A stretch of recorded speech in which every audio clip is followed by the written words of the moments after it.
Hello student, welcome to our channel Saumyam chemistry classes. तर आज आपण बघणार आहे ग्रुप 16, 17, 18च्या केमिकल रिॲक्शन आणि properties as well as physical properties. First one is तुम्हाला मागच्या पार्टमध्ये इंट्रोडक्शन करून दिलं होतं. तर group 16, group 17, group 18 chalcogens, halogens, noble gases कोणते आहेत, काय आहेत ते तर सांगितलं होतं. तरी परत एकदा बघूयात. चाल्कोजन्स कोणते आहेत? Oxygen, sulphur, selenium, tellurium, polonium. Okay, these are group 16 elements and in which they are form essential compounds and as well as in industries.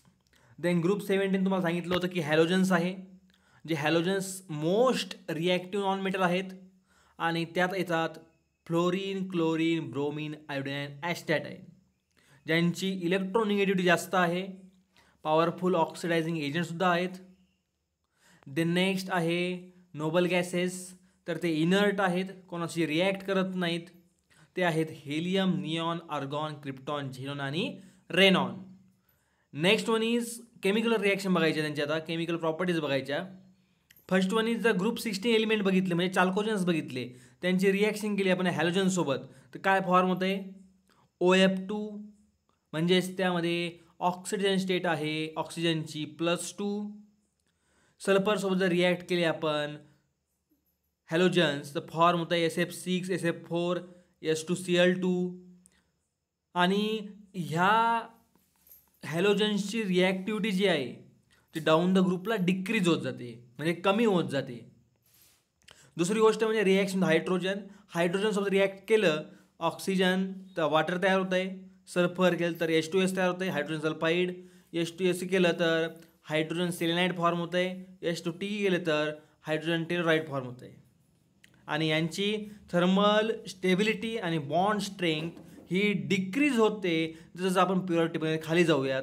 म्हणजे कसं 16 एलिमेंटमध्ये खालचे बघितले, समजा ऑक्सिजन, सल्फर, सेलेनियम, टेलोरियमपर्यंत ठीक आहे. पोलोनियम हा वीक बॉन्डेड स्ट्रेंथ असलेला चाल्कोजन आहे. आणि next that is this group with list acidic character increases, म्हणजे शेवटी जे ते डोनेशन ऑफ प्रोटॉन इन्क्रीजेस होतं आणि त्यामुळे ॲसिडिक कॅरेक्टरसुद्धा जास्त आहे.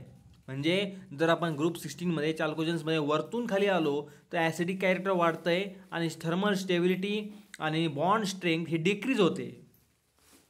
Next one is reaction with oxygen.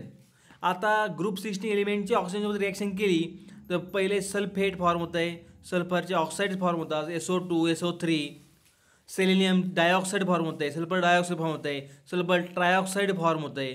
आणि this are the predominantly acidic आहे नेचरमध्ये and which having covalent bonding. Then next reaction with metal केलं आपण. तर रिॲक्शन विथ मेटल केलं तर Na2O फॉर्म होतं आहे. ऑक्सिजन जर आपण सोडियमसोबत रिॲक्ट केला तर सोडियम ऑक्साईड फॉर्म होतं आहे. सल्फरसोबत जर आयर्न रिॲक्ट केला तर आयर्न सल्फाईड फॉर्म होतं आहे. कॉपरसोबत सल्फर रिॲक्ट केला तर कॉपर सल्फाईड फॉर्म होतं आहे. This ionic compounds having significant application in metallurgy and electronics. Okay, then next part group 17 elements halogen reaction. आता याच्यामध्ये जर बघितलं आपण first one is reaction with oxygen. आता हॅलोजनची रिॲक्शन ऑक्सिजनसोबत केली तर काय फॉर्म होतं आहे? First is Cl2O, dichloro oxide, dioxide, chlorate ion, chloroxide ion, oxo acid form होतं आहे. आणि OF2 म्हणजेच काय? ऑक्साईड फ्लोरो हे फॉर्म होतं आहे. आणि fluorines from OF2 where oxygen shows positive oxygen state due to fluorine superior electronegativity. म्हणजे फ्लोरीनची इलेक्ट्रोनिगेटिव्हिटी जास्त असल्या कारणामुळे ह्या ठिकाणी Shankar Shiv Bhole Umapati Mahadev, Shankar Shiv Bhole excuse me okay. Reaction oxygen जर बघितलं आपण तर हॅलोजन्स फॉर्म व्हेरियस ऑक्साईड. त्यामध्ये Cl2O असेल, Cl2 असेल, Cl2O7 असेल, OF2 असेल, फ्लोरीन असेल. हे काय करतं? OF2 वगैरे वगैरे फॉर्म करतं आहे. आणि यांच्यामध्ये काय कॉमन थिंग आहे, जे फ्लोरीन आहे ते ऑक्सिजनपेक्षा जास्त इलेक्ट्रोनिगेटिव्ह असल्यामुळे ऑक्सिजनची त्या ठिकाणी पॉझिटिव्हमध्ये ऑक्सिजन स्टेट येते आणि फ्लोरीनची निगेटिव्हमध्ये येते. रिॲक्शन विथ हायड्रोजन, हायड्रोजनसोबत रिॲक्शन केली तर त्यावेळेस ॲसिड फॉर्म होतं आहे. समजा हॅलोजन घेतला आणि हायड्रोजनसोबत रिॲक्ट केला, HF फॉर्म झालं, HCl फॉर्म झालं, HBr फॉर्म झालं, HI फॉर्म झालं. This are all the acids. आणि मग सांगितल्यापर्यंत थर्मल स्टेबिलिटी आणि ॲसिडिक स्ट्रेंथ का रिलेशन काय इन्व्हर्सली प्रोपोर्शनल आहे. थर्मल स्टेबिलिटी कमी होत जाते आणि ॲसिडिक स्ट्रेंथ वाढत जाते डाऊन द ग्रुप. आणि HF is exceptionally different due to strong hydrogen bonding. These are the main fact. The next, reaction with metal. आता मेटलसोबत रिॲक्शन जर बघितली आपण तर ही काय हायली एक्झॉमिक रिॲक्शन आहे. आपल्याला माहिती आहे जर ग्रुप 17 एलिमेंट्स म्हणजे हॅलोजन जर रिॲक्ट केले मेटलसोबत तर सॉल्ट फॉर्म करतात. सॉल्ट फॉर्म होत आहे जसं की sodium chloride, calcium fluoride, aluminium chloride, AlCl3, CaF2, NaCl वगैरे वगैरे. and in which exhibit high lattice energies and diverse industrial application in catalysis and material science. These are main fact. Okay. The next, group 18 element noble gas reactivity. आता याच्यात पण part आहेत. Nobel गॅसमध्ये 3 part आहेत, helium, neon, Xeon compound, limited applications वगैरे वगैरे. पहिला आहे helium neon. आता हे दोन्ही ॲब्सोल्युटली काय इनर्ट आहे अँड स्टेबल कंपाऊंड आहे. And due to this smaller size and higher ionisation energy prevent any chemical bonding under normal condition. म्हणजे नॉर्मल कंडिशनमध्ये हेलियम आणि निऑन हे कोणताही बॉन्ड, कोणताही रिॲक्टिव्हनेस दाखवत नाही. हा मेन फॅक्ट आहे. Then xenon compound, very important point this is झिनॉनचा. बघा झिनॉन काय करतोय, फॉर्म्स फ्लोराईड, XgF2 फॉर्म होतं आहे, XgF4 फॉर्म होतं आहे, XgF6 फॉर्म होतं आहे, ऑक्साईड्स फॉर्म करतोय, XgO3 फॉर्म करतोय, XgO4 फॉर्म करतोय. म्हणजे हा रिॲक्टिव्ह आहे. This is only one reactive inert gases in periodic table, that is xenon, which having very much oxidation state, that is up to +8 पर्यंत त्याची ऑक्सिडेशन स्टेट आहे.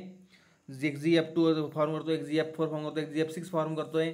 Then next there is these compounds demonstrate that noble gases can react with highly electronegative element like fluorine and oxygen. म्हणजे fluorine आणि oxygen सोबत हा react करणारा एकमेव noble gases element आहे. Limited applications. आता noble gases find use in oxidising agent, fluorinating agent, specialise chemical synthesis through instability limits, widespread application. याचे खूप सारे ॲप्लिकेशन आहेत ऑक्सिडायझिंग एजंटमध्ये, फ्लोरेंटिंग एजंटमध्ये, स्पेशलाइज केमिकल सिंथेसिसमध्ये वगैरे वगैरे वगैरे. ते आपल्याला काही पार्ट नाही बघायचा तरी आपण बघतोय, परंतु थोडं माहिती म्हणून ठेवा. The next, anomalous behaviour of oxygen. आता ऑक्सिजनचा anomalous behaviour very important point आहे. ॲनॅमलस म्हणजे काय तर ग्रुप 16मध्ये ऑक्सिजनचे जी प्रॉपर्टी ते बाकीच्यांपेक्षा कशी वेगळी आहे हे सांगायचं काम कोण करतंय, ॲनॅमलस बिहेवियर. म्हणजे इतरांपेक्षा वेगळं पण काय ऑक्सिजनमध्ये, तर हेच वेगळं पण आहे. 3 पॉईंट आहेत, 4 पॉईंट आहेत, 5 पॉईंट आहेत. त्याचा एम ऑन लक्षात ठेवा, M on. A for atomicity, M for magnetic property, O for oxygen state, N for nature of hydride. आता यामध्ये जरी 2 पॉईंट कमी असले तरी कोणकोणते पॉईंट आहेत. फर्स्ट पॉईंट आहे ॲटोमिसिटी. तर ॲटोमिसिटी तुम्हाला सांगितलं तर oxygen exist in diatomic form while sulphur और others exist in their allotropic form. M for magnetic property. Magnetic property काय त्याची, तो आहे paramagnetic while others are diamagnetic. Then next third one is O oxygen state -2 to +2. Rare कंडिशनमध्ये दाखवतो तो +1, एखाद्या वेळेस +2 पण दाखवतो. आणि -2 ही जनरली ऑक्सिजन स्टेट आहे. म्हणजे झाले 3 पॉईंट. आणि शेवटचं पण nature of hydride. It's hydride form by hydrogen is oxygen is H2O and which is sufficient for other all. म्हणजे ते एक्सेप्शन आहे की बाकीचे सगळे हजार्डस पॉइझनस गॅस फॉर्म करतात, तर ऑक्सिजन काय फॉर्म करतोय, वॉटर फॉर्म करतोय, जे जीवनसृष्टीसाठी म्हणजे उपयोगी आहे. हे झाले 3. आता याच्यातले बघूयात फिजिकल स्टेटमध्ये. बघा डायॲटॉमिक स्टेट आहे, नंतर O2O2 bond double bond stable आहे, हायड्रोजन बॉन्डिंग फॉर्म करतो, H2O मध्ये हायड्रोजन बॉन्डिंग आहे, हाय बॉइलिंग पॉईंट आहे, सरफेस टेन्शन आहे, आईस फ्लोटिंग ऑन वॉटर हे आपल्याला माहिती आहे, त्याची ते सरफेस टेन्शनमुळंच. ऑक्सिडेशन स्टेट आहे, प्रिडॉमिनेंटली एक्झिबिट प्लायनस two oxidation state, rarely showing positive values exception OF2. Other chalcogen displays +4 and +6 state readily due to d orbital availability. The next, anomalous behavior of fluorine. This also a important point. जसं ऑक्सिजनचं आहे तसं याचंही आहे. anomalous behavior of fluorine हे सुद्धा important आहे. आता फ्लोरीनचं जर बघितलं आपण तर fluorine stands apart from the halogen due to exceptionally small size, highest electronegativity. Small size आणि हायेस्ट इलेक्ट्रोनिगेटिव्हिटीमुळं ह्या ठिकाणी काय आहे, फ्लोरीन दुसऱ्यापेक्षा वेगळं आहे.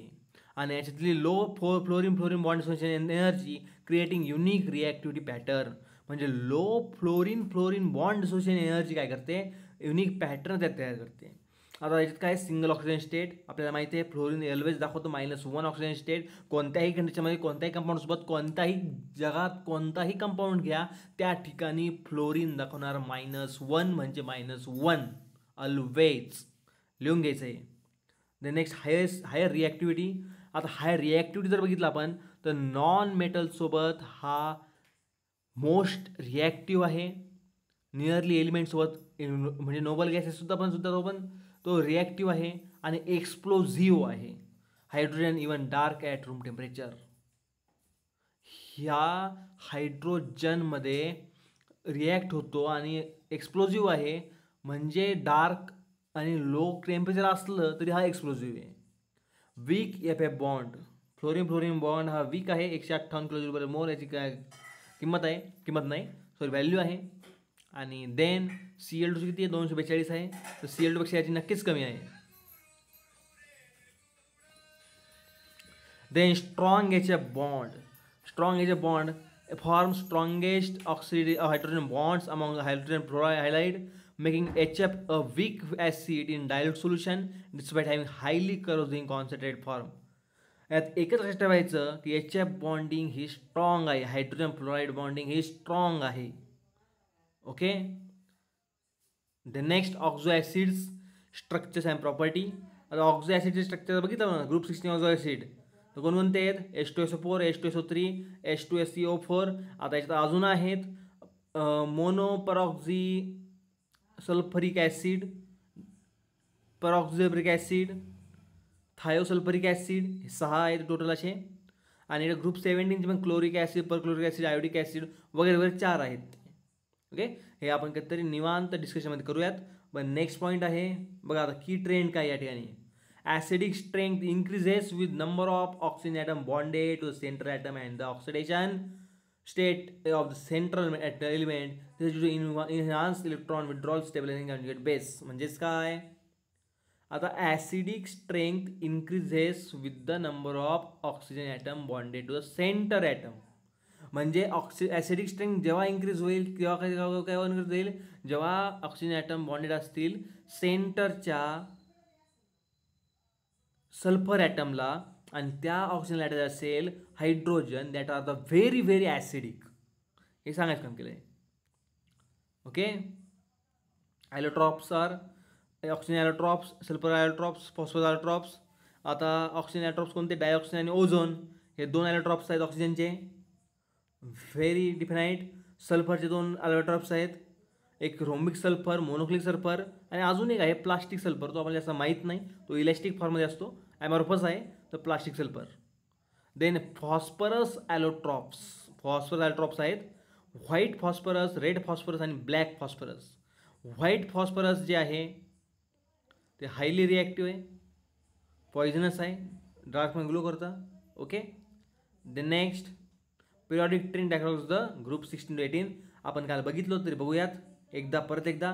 ॲटॉमिक साईज इन्क्रीजेस डाऊनवर्ड आणि लार्जेस्ट साईजचा radii in the prospective of period group 18 elements. मग ग्रुप 18 एलिमेंट सगळ्यात शेवटचा एलिमेंट जो सगळ्यात मोठा आहे. इलेक्ट्रॉनिटी बघितली असेल तर वरतून खाली जाताना इलेक्ट्रॉनिटी कमी होत जाते. Then ionisation energy decreases down the group as atomic size increases. Ionisation energy decrease होणार. आपण कारण बघितलं, कारण काय होतं, इंटरन्यूक्लिअर डिस्टन्स वाढतो आणि इंटरन्यूक्लिअर डिस्टन्स वाढल्यामुळं अट्रॅक्शन कमी होतं आणि अट्रॅक्शन कमी झाल्यामुळं त्या ठिकाणी एखादा रिमूव्ह करायचा असेल तर तो इझिली रिमूव्ह होतो. रिॲक्टिव्हिटी जर बघितली आपण, group 17 shows decrease reactivity down the group, 16 become more metallic, 18 reactivity increases slightly for higher element. Exception काय आहे, 18व्या ग्रुपमध्ये 18 ग्रुपमध्ये फक्त झेनॉन जो शेवटचा आहे तो रिॲक्टिव्हिटी दाखवतो, बाकीचे रिॲक्टिव्हिटी दाखवत नाही, बाकीचे इनर्ट आहेत. ओके, आपण एवढं एक्सप्लोर केलं. तर आजच्या पुरतं एवढंच. तर लाईक करा, शेअर करा, सबस्क्राईब करा, हे सांगायचं नेहमीच असतं, पण करत जा. तुमच्या एका सबस्क्राईब करण्यामुळं आमचं मोटिवेशन वाढतं, नवनवीन व्हिडिओ करण्यासाठी कल्पना सुचतात. आणि असू द्यात तुमचे अभिनंदन, बिकॉज इथपर्यंत तुम्ही व्हिडिओ बघितला म्हणजे तुम्हाला नक्कीच व्हिडिओ आवडला असेल. Thank you for that. ओके, धन्यवाद.